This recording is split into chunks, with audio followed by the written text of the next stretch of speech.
Meron akong ikikwento sa inyo. Ito ay ang simula.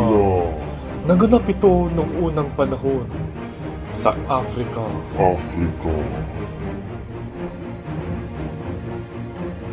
May mga turistang pumunta diyan sa tuldok na yan.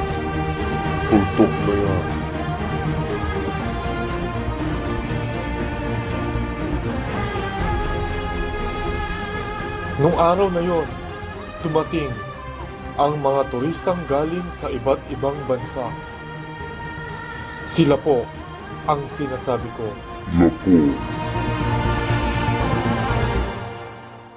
At sila naman po ang mga gwapo't magigiting na mga tour guides. Nung araw na yon, lumakbay din ang mga turista kasamang mga tour guide papunta sa mapanganib na gubat ng Africa. Dumating sila agad. Medyo malapit lang kasi yun. At nagsalita ang mga tour guides kung ano ang dapat gawin sa loob ng gubat. At nagsimula na po ang kanilang paglalakbay sa loob ng gubat. Naglakad-lakad sila sa loob ng gubat. At sa loob na pa rin, loob na gubat.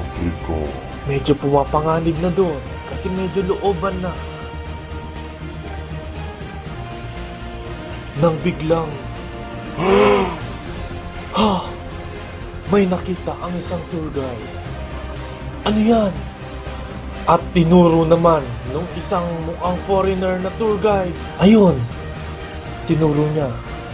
Yan po ay isang chimpanzee. At hinuli nila ito. Madali ang dalawang tour guide. At nabilib ang mga turista sa kanila dahil madali nila itong nahuli. May binulong yung parang foreigner na tour guide. Sabi nung isa. May naisip siya. May binalak at naglabas ng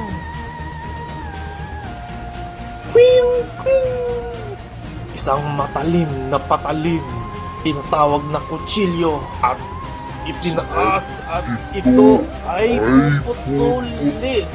Kinapchap. Kawawang unggoy. At kinuha nila ang utak ng unggoy. Ano kaya ang gagawin nila dito? Kakainin nila ang utak dahil ito ang nakaugalian sa African. At kinain nila ang utak hanggang sa maubos ito. At bumalik sila sa kanilang mga bansa.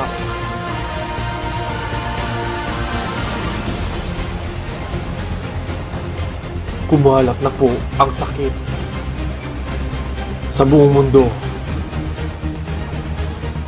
Ito po ang kwento, ang simula ng HIV. Hindi pa po tapos. Dahil simula pa lang yan.